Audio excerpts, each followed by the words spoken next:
Qala al-muallif rahimahullah wa nafa'ana Allah bidarain. Fa'ala man arada al-bai'a wasyira'a ay yata'allama dzalika wa illa akala riba sya'a am aba.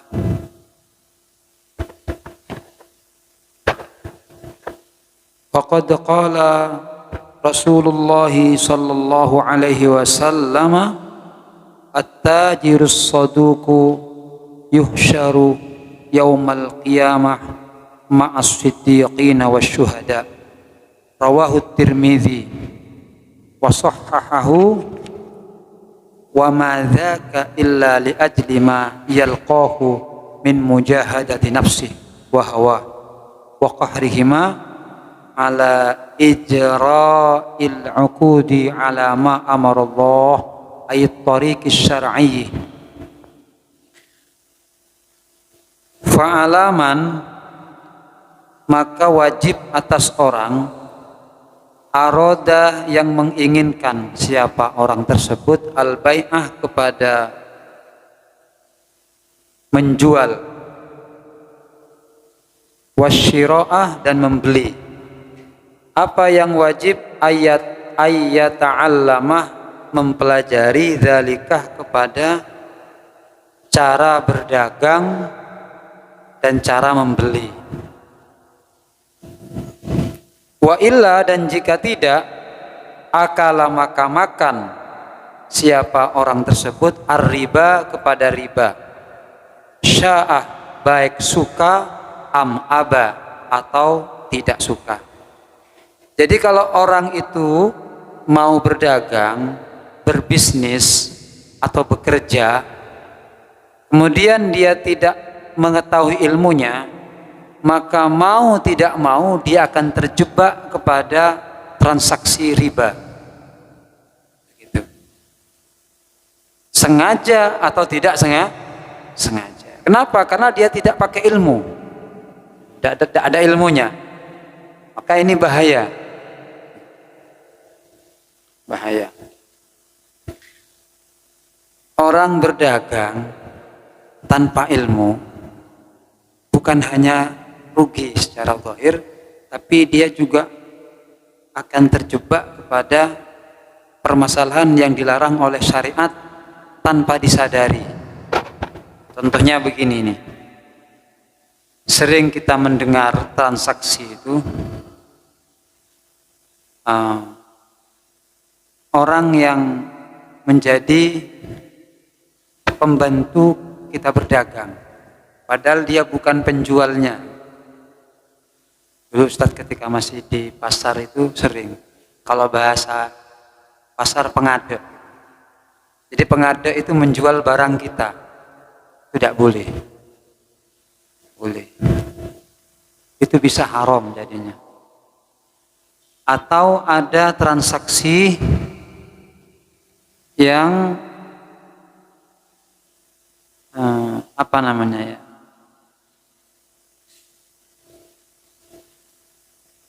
Orang itu mengambil laba yang begitu banyak, atau terjadi penipuan barang yang baik, yang tidak baik dibilang cacatnya disembunyikan, gitu kan, biar tidak ketemu.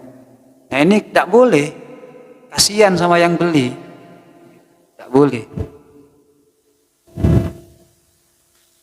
Makanya Rasulullah SAW itu beliau bersabda bahwasanya rahimallah ba'a samhan idza istara samhan idza qada samhan idza qada. Atau dalam riwayat yang lain Rasul Muhammad SAW bersabda afdalul mu'minina rajulun samhan idza ba'a samhan idza istara samhan idza qada.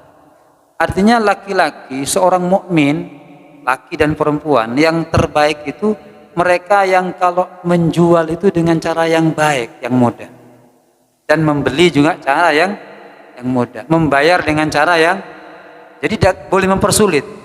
Pedagang tidak boleh mempersulit pembeli, pembeli juga tidak boleh mempersulit pedagang. Jadi ada aturannya. Makanya sahabat Umar ibn Khattab radhiyallahu an, ya, beliau pernah mengatakan la bai'ah fi sauqina, ya, tidak boleh berdagang di pasar kami, kata sahabat Umar, dan juga tidak boleh membeli man lam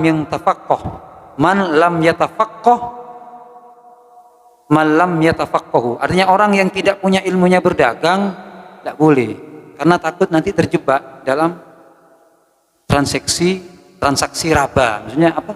Riba ya. Takut transaksi riba terjadi tanpa disadari.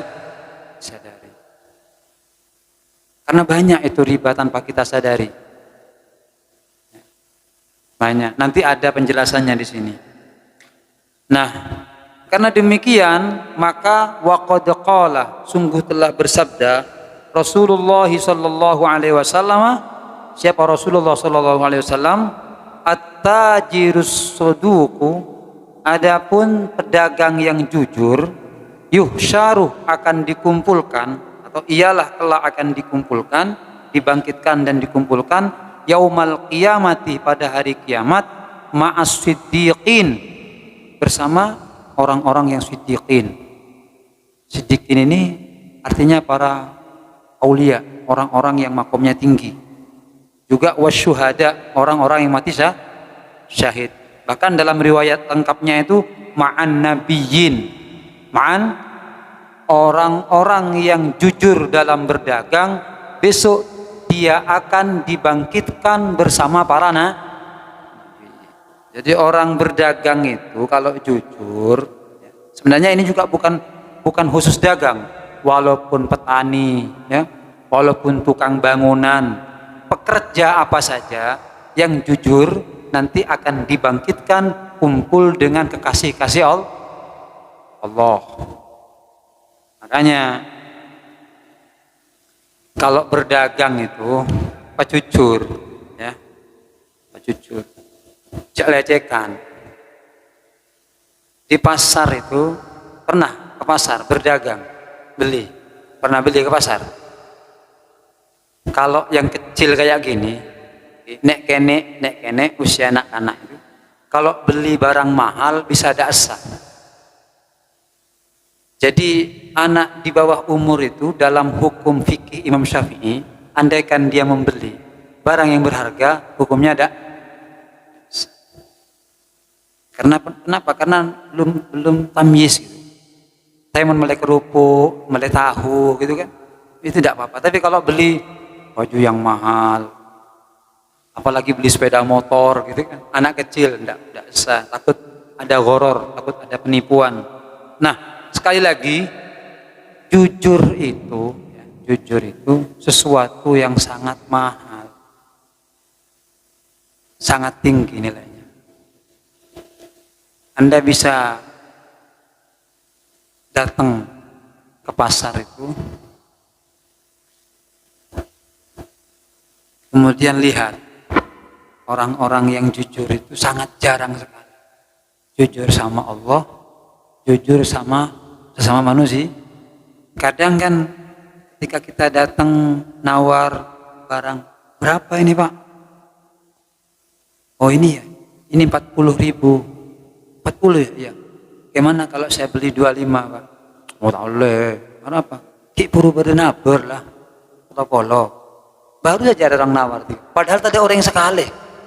Nah, kadang ada begitu kan? Ini namanya kan bohong.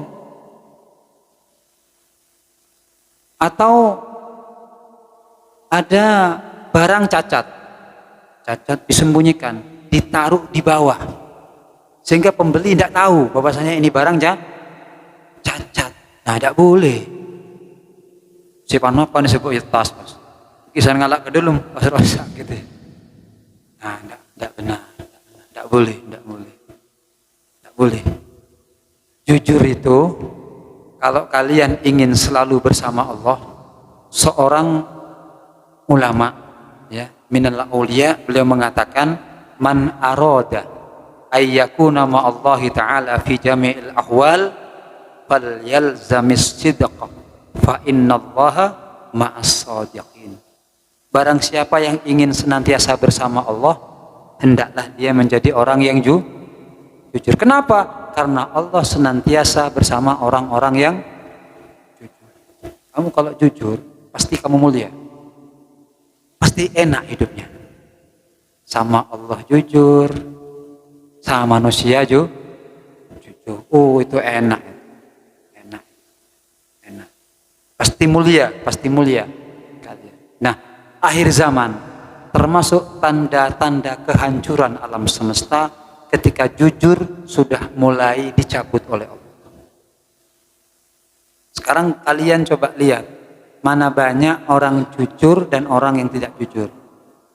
Contohnya seperti orang pegang HP, ya ditanya sama temannya, dari mana? Tanpa disadari, kan kadang begitu kan? Oh ini saya sudah jalan, di mana? Di depan saya sudah, depan di jalan. Padahal juk ibu kona. Ya, OTW katanya. Nah ini kan tidak baik sebenarnya. Jangan dibiasakan bohong.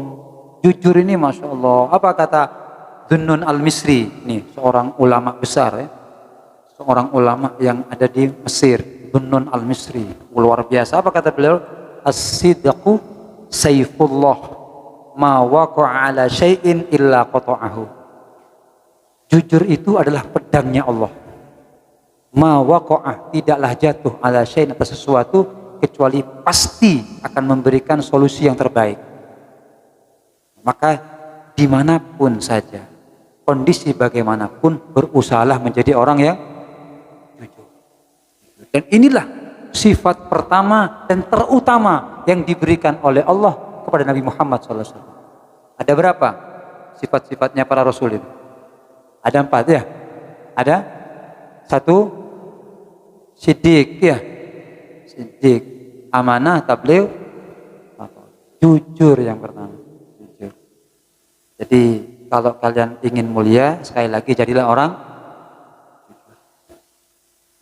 orang yang punya banyak masalah, orang yang hidupnya gelisah, orang yang hidupnya tidak nikmat dan tidak nyaman, biasanya diawali dari kebohongan. Dia bohong sama Allah, dia bohong sama teman-temannya, dia bohong sama orang tuanya. Akhirnya apa? Tidak enak.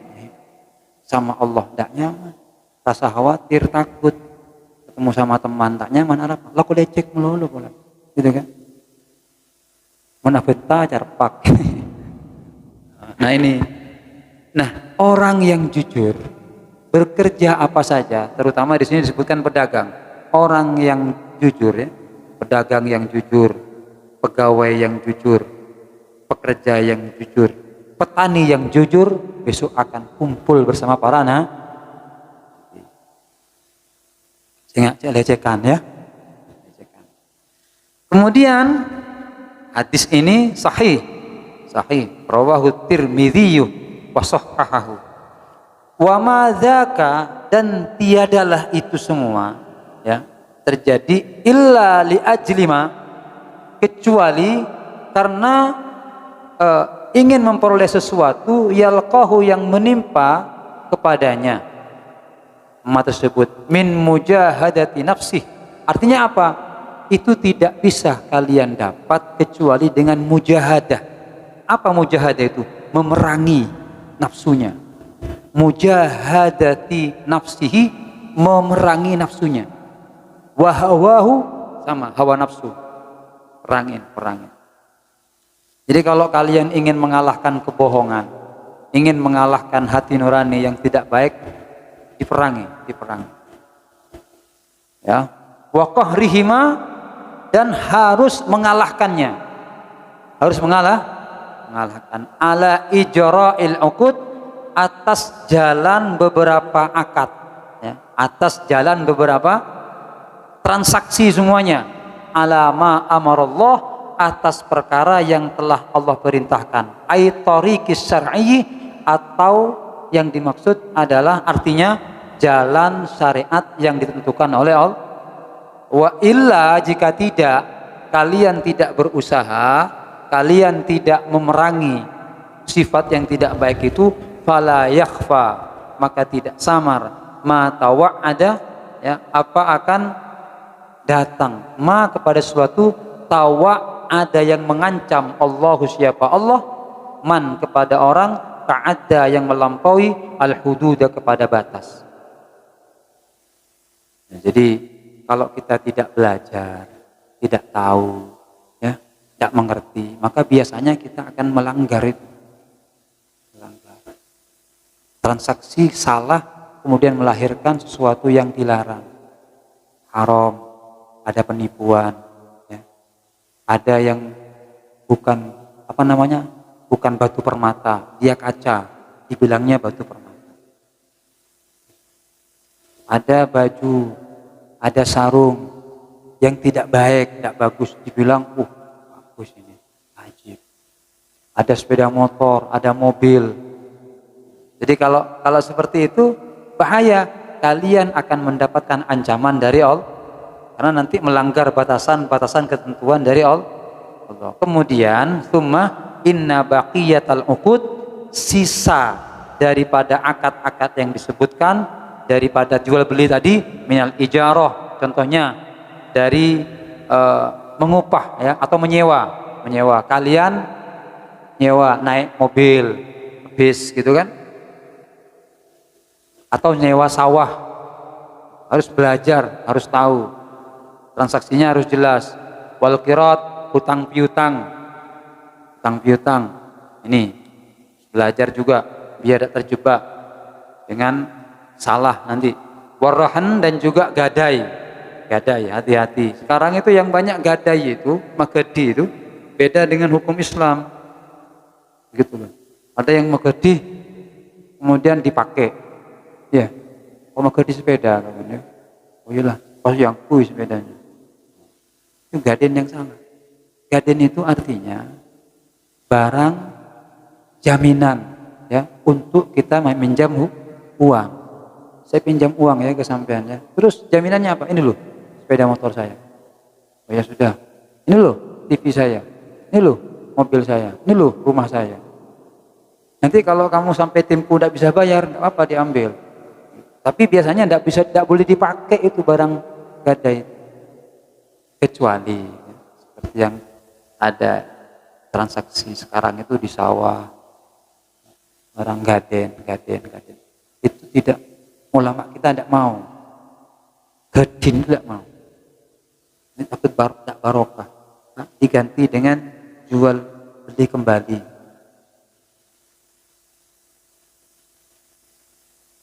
Nah, ya, pas gaden berbunga, ini juga, ini dari mana ya? Ini gaden berbunga, ya Allah. Ya Allah, ya itu, ini aneh ini. Nah, nanti insya Allah ada di belakang. Gaden, kemudian wal wakalah. Wakalah itu pemasrahan, perwakilan. Seperti sekarang kan jual beli online gitu kan. Ini belum pernah ada di zamannya Imam Syafi'i, sehingga belum pernah dibahas dulu. Gitu. Kalau senapa kamu, tinggal gitu kan, jual beli pasar online gitu ya. Ada saya jual pasar sepi sekarang, salah PPKM gitu kan. Meski pada pasar online, kasihan sebenarnya orang-orang itu. Nah, bagaimana hukumnya? Nah, inilah keuntungannya kita punya pesantren, kita punya ulama-ulama yang yubaddiluna juhudahum limaslahatil ummah. Mereka itu mengerahkan kemampuannya untuk kemudian menghasilkan satu hukum. Oh, jual beli online, bagaimana hukumnya? Boleh. Apa sebabnya? Oh, ini karena sama dengan wakalah, nitip atau perwakilan, pemasrahan. Saya pasrahkan kamu, sudah pilih dah yang mana. Nah, cuma harus hati-hati, barang harus jelas, ya, tidak boleh samar, sehingga tidak terjadi kekecewaan atau penipuan. Nanti setelah datang, "Mak ngari ya ngari." Padahal di gambarnya enggak, kan begitu kan? Nah, ini harus hati-hati. Tidak boleh batal jual belinya, batal akadnya kalau barang yang sampai berbeda dengan gambar. Tuh. Kadang kan ada, mesti ngari, udah tong ngari, itu tidak boleh, tidak sah. Kemudian wadi'ah, akad wadi'ah, titipan. Saya nitip ya. Kemudian juga ada akad ariyah wal ariyah, pinjaman. Saya pinjam. Jadi ada hukumnya orang pinjam itu. Pinjam gini caranya, tidak boleh sembarangan. Wasyirkah, dan juga syirkah, kongsi, orang bersatu dalam modal, berbisnis bersama. Kemudian musyakoh ini artinya siraman.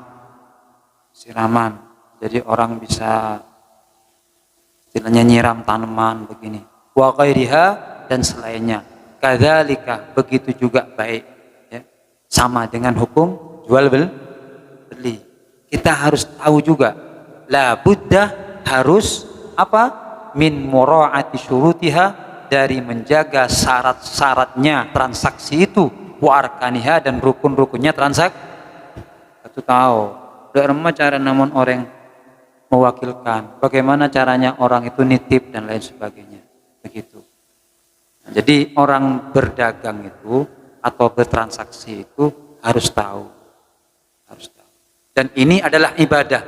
Sebagaimana tadi Rasulullah SAW mengatakan bahwasanya at-tajirus shaduq, orang yang jujur, ya, pedagang yang jujur itu yuhsyaru yaumal qiyamati, besok akan dibangkitkan dan dikumpulkan di hari kiamat bersama kekasih-kasih Allah, ma'as syuhada, ma'as siddiqin, ada ma'al anbiya. Artinya apa? Kalian berdagang, kaula sampean adegeng nega, terutama abdina nega, kaula sampean berusaha mencari rezeki untuk keluarga, ini ibadah. Ibadah itu bukan hanya di masjid kita duduk istikaf, bukan hanya ketika kita sholat, enggak. Ibadah juga berbisnis bisa menjadi ibadah. Anda mencari ma'isyah, mencari harta, mencari kebahagiaan untuk anak istri, itu ibadah. Bahkan Rasulullah pernah mengatakan, minadz dzunubi dzunubun la yukaffiruha illal hammu fi talabil ma'isyah. Ada beberapa dosa yang dosa itu tidak bisa dihapus dengan ibadah sholat, tidak bisa dihapus dengan ibadah puasa, tidak bisa dihapus dengan bacaan Al-Quran, tapi dia bisa dihapus dengan orang yang susah karena mencari rezeki.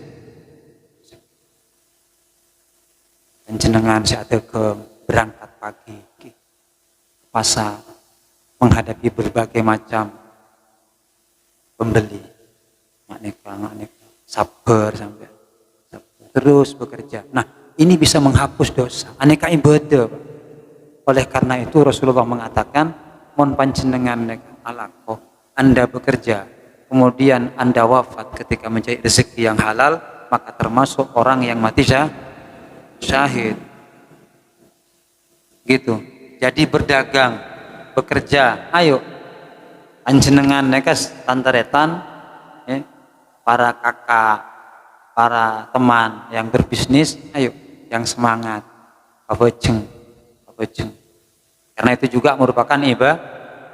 Dan terakhir, wa'aqdun nikah, akad nikah, yahtaju, membutuhkan, ila mazid ihtiyatin, dengan tambahan hati-hati, ya, tambahan watasabbutin, dan ketetapan hadaron. Kenapa? Karena takut mimma yatarattabu, dari apa yang sudah disusun, ala faqdi dalika, atas tidak adanya yang tersebut. Menikah ini lebih berat, lebih dahsyat daripada akad jual beli, transaksi. Lebih hati-hati harus. Kenapa? Karena ini urusan dengan anak pinak nantinya, dengan dzurriyyah. Harus tahu rukunnya, harus tahu syarat. Kalau gagal dalam pernikahan, maaf ya, gagal. Umpamanya dia menikah, yang menikahkan itu bukan walinya, bukan bapak kandungnya. Umpamanya dia diambil anak, ya, tanpa sepengetahuan dirinya. Kemudian bapak angkatnya ini bapak asuhnya menikahkan. Kenapa tidak dibuka rahasianya? Karena nanti takut kalau dibuka dia meninggalkan kita, atau nanti terbongkar, disembunyikan. Akhirnya dinikahkan. Bapaknya yang bukan aslinya menikahkan. Maka pernikahannya menjadi pernikahan batal. Nanti kumpulnya itu, nah ini zina. Kalau jadi anaknya anak zina. Nanti kalau lahir lagi anaknya jadi anak zina, kawin lagi karena ini tidak sah, dikawinkan lagi sama bapaknya. Zina terus. Makanya sangat hati-hati dalam pernikahan. Ada orang menikah kemudian, umpamanya seperti yang sekarang itu dianggap sah, nikah kontrak atau nikah mut'ah, nikah yang sesuai dengan transaksi antara laki dan perempuan. Kamu saya kawin ya, ya sudah, mau saya kawin ya, 1 bulan saja saya kawin. Dia kan bengkoh, kontrak. Ada itu nikah mut'ah. Gelem ban nikah mut'ah. Baan gelem sebini tak gelem. Tidak boleh ini. Ini zina kata orang ulama. Boleh, tapi tidak boleh dirajam orang mut'ah itu. Tidak boleh. Nanti anaknya itu tidak sah. Banyak lagi peristiwa-peristiwa ini sebenarnya tentang masalah pernikahan. Harus hati-hati karena berkaitan dengan anak-anak. Jadi inilah yang bisa kita bahas pada malam ini. Sekali lagi ya, ada 2 ibadah yang mulia, 2 ibadah yang sangat hebat yang kita bahas pada malam ini. Yang pertama, ibadah mencari rezeki, nafkah. Luar biasa. Ini pahalanya sangat hebat. Makanya kalau bisa itu kita semangat, rezeki, semangat. Ini ibadah yang hebat. Yang kedua, nikah ibadah yang hebat.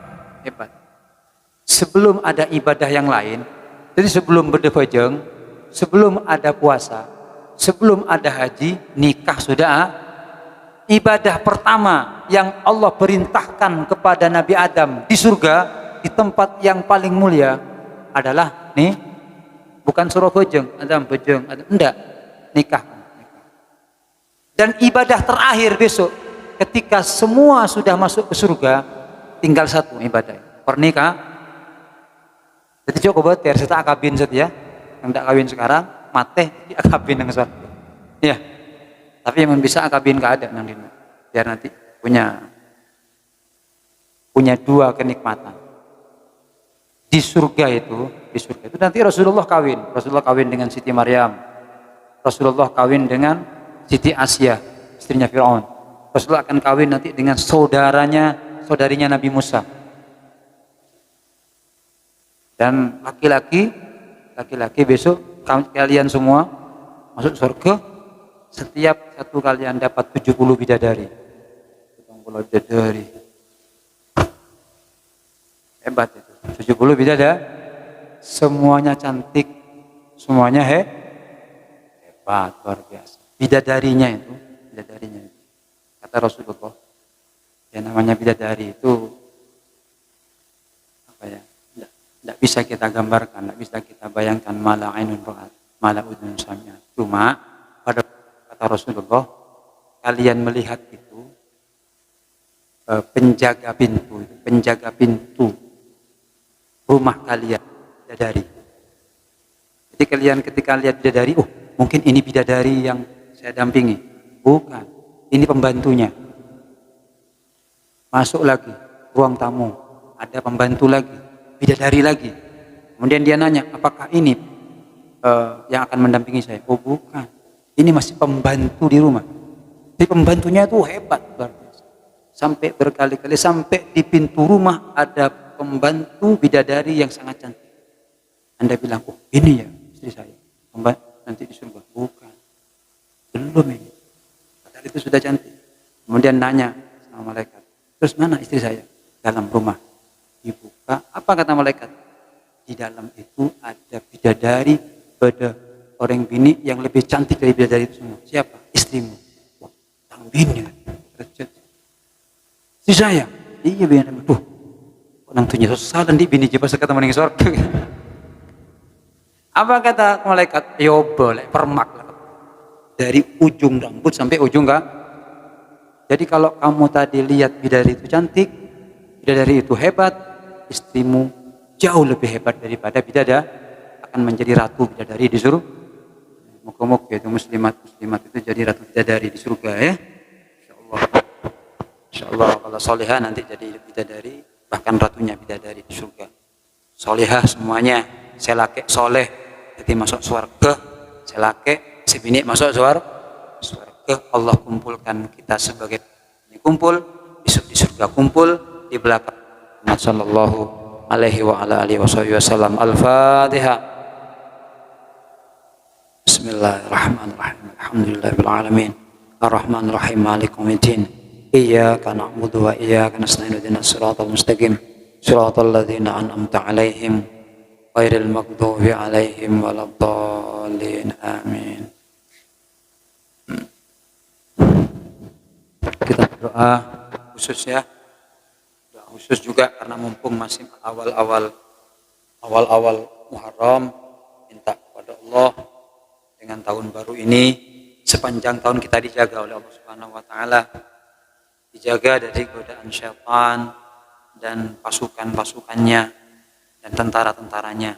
Setan nek andi pasukan, di pembantu. Semoga kita diselamatkan oleh Allah Subhanahu wa taala. Sederetan keluarga dijaga, dilindungi oleh Allah Subhanahu wa taala. Kita juga mohon agar sepanjang tahun ini kita diberikan suasana yang lebih baik dari tahun yang kemarin, lebih baik, lebih mulia.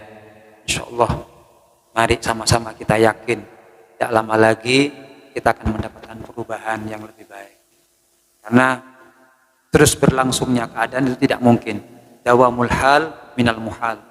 Terus begini tidak mungkin. Ini akan ada perubahan, pasti nanti akan ada perubahan, dan perubahan itu akan lebih baik untuk kita rasakan. Insyaallah kita mohon kepada Allah Subhanahu wa taala juga untuk lingkungan masyarakat, tetangga yang sakit, kita doakan segera diangkat penyakit oleh Allah Subhanahu wa taala, diberikan kesabaran, yang sehat semuanya, dijauhkan dari berbagai macam penyakit oleh Allah. Al-Fatihah. A'udzubillahi minasyaitonir rajim. Bismillahirrahmanirrahim. Alhamdulillahirabbil alamin. Arrahmanir rahim. Maliki yaumiddin. Iyyaka na'budu wa iyyaka nasta'in. Ihdinas siratal mustaqim. Siratal ladzina an'amta 'alaihim ghairil maghdubi 'alaihim waladdallin. La ilaha illallah al-wujud fi kulli zaman.